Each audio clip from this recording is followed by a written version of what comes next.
Abdullah, as far as I know, you were Jehovah's Witness, and I want to ask you a question here. What thing that make you, go back to Islam? What thing you questioned in Jehovah's Witness faith that make you really leave that faith and come to Islam? Okay, so this question could, yeah, honestly take about or hours to talk about. But for the most part, I'm just going to mention I would say the aspects that are most important as far as what led me to begin to question Watchtower doctrine. Um, One thing we have to understand is that all Jehovah's Witnesses, when it comes to questioning anything that they're being taught by the Watchtower organization, is a very big deal. Since Jehovah's Witnesses, for the most part, believe that the Watchtower organization is what you can say, in their belief, is the sole channel which God is using in order to communicate with true Christians on the earth. Essentially, everything that they're taught through the publications, through the magazines, the different tracts and things that they receive, they view this as being as instruction coming practically from God Himself, since they believe, of course, God is the one that's directing this organization. So to question anything that they're being taught as far as doctrines and Watchtower theology is a really scary thing, because it's kind of like questioning God Himself. So obviously, this was something that was a little bit scary for myself. However, what led me to do it was a particular incident, or a particular theological doctrine or teaching that they had in one of their publications. Around this particular time, I had been put in charge of a Bible study group, as they are called, a book study group, and I was the conductor. So basically, every week we would meet as a group, some of the members of the congregation, and we would go over the study of a different publication from the Watchtower organization. One of the publications that we were studying at the time was a book regarding the Bible book of Revelation. And in this book, of course, basically it's like almost like a verse-by-verse commentary and interpretation that the Watchtower Society has regarding this book, the book of Revelation.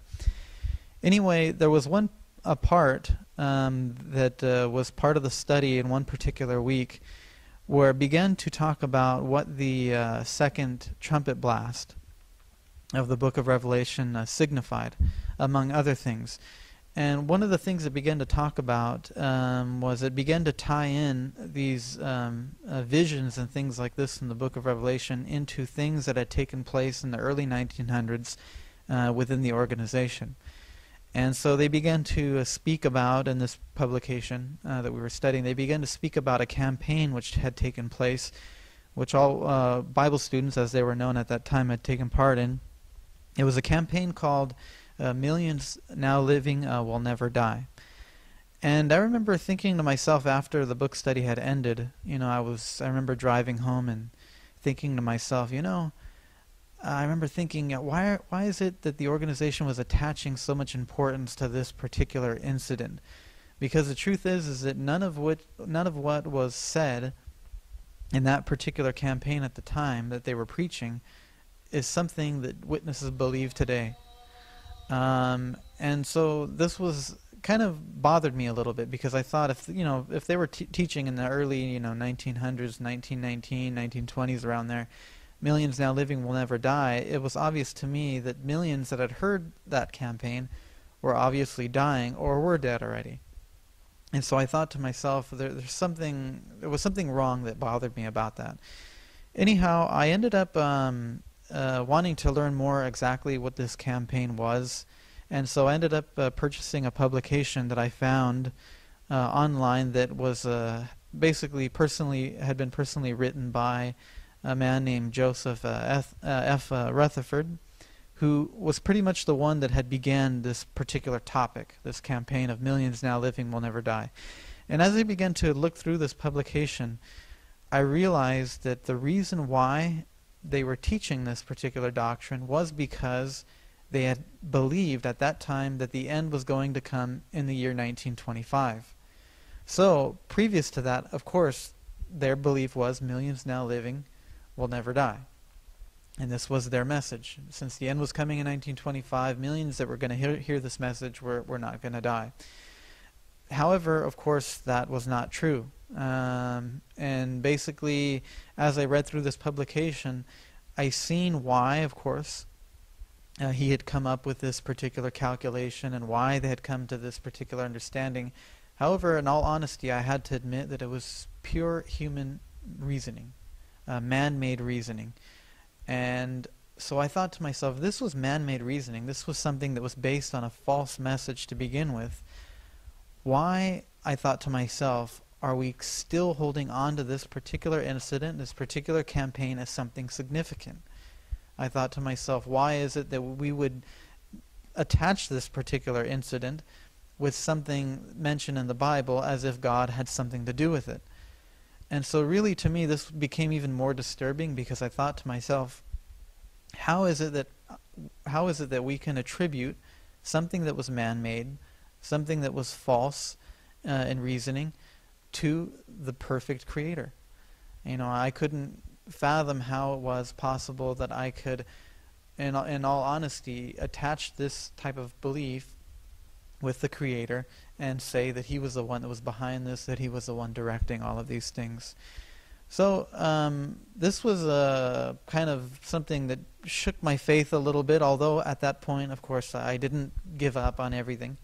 I still, for the most part, believe that it was God's organization. However, I would say that that was probably the beginning point that led me to start questioning things just a little bit more. You know, I have to really say, too, that around this point, I can only say that it was the direction and guidance of Allah subhanahu wa ta'ala at that time, because at that particular period of time, a lot of things started to become more and more evident to me that I just did not notice before. Around that particular time as well, I had come across just some, I was reading in I believe it was an encyclopedia, and I'd come across something regarding just a simple date in history, where it talked about the destruction of Babylon. Forgive me, it was talking about the destruction of Jerusalem by the Babylonians.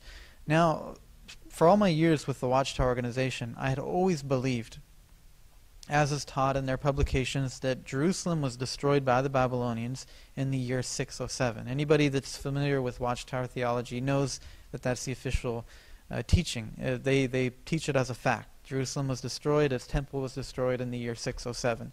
However, I began to see that in every single encyclopedia that I looked at, every single source that I looked at, they always gave the date of 587 or 586. Some months maybe difference that they were unsure of, but all of them were unanimous upon this. That historians, archaeological evidence, all pointed to the fact that no, it was destroyed in the year 587, 586.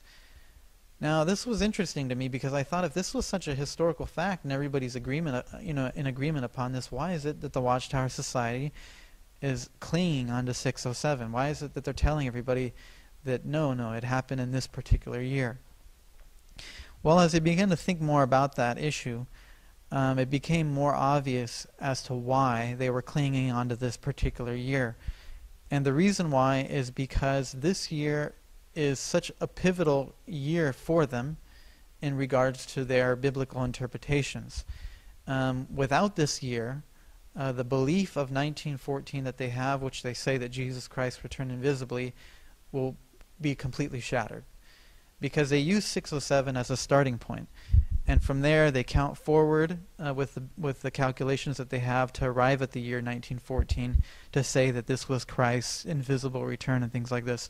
So it's very clear, because if 587 is the destruction of Jerusalem and not 607 like they're saying, their entire calculations and their entire interpretation will be completely shattered. And not only will this doctrine be completely shattered, but the other interpretations which they attach to that year of 1914, which is basically their authority as an organization, which they say they received their appointment as a faithful and discreet slave in the year 1919, will also have to go right out the door. In other words, the whole thing of them being God's organization, the whole idea of a faithful and discreet slave as the organization serving in this particular position will be completely shattered. And I realized that this was something that was very, very monumental. And so, these were some things that I would say just really struck a blow to my faith in the Watchtower organization and in the doctrines which they were teaching. Of course, with that, I began to start to question more and more of Watchtower theology. And after about a year and a half of study in various doctrines of the Watchtower organization, I was led to the conclusion that it was not indeed God's organization, nor did I believe it to be the truth any longer.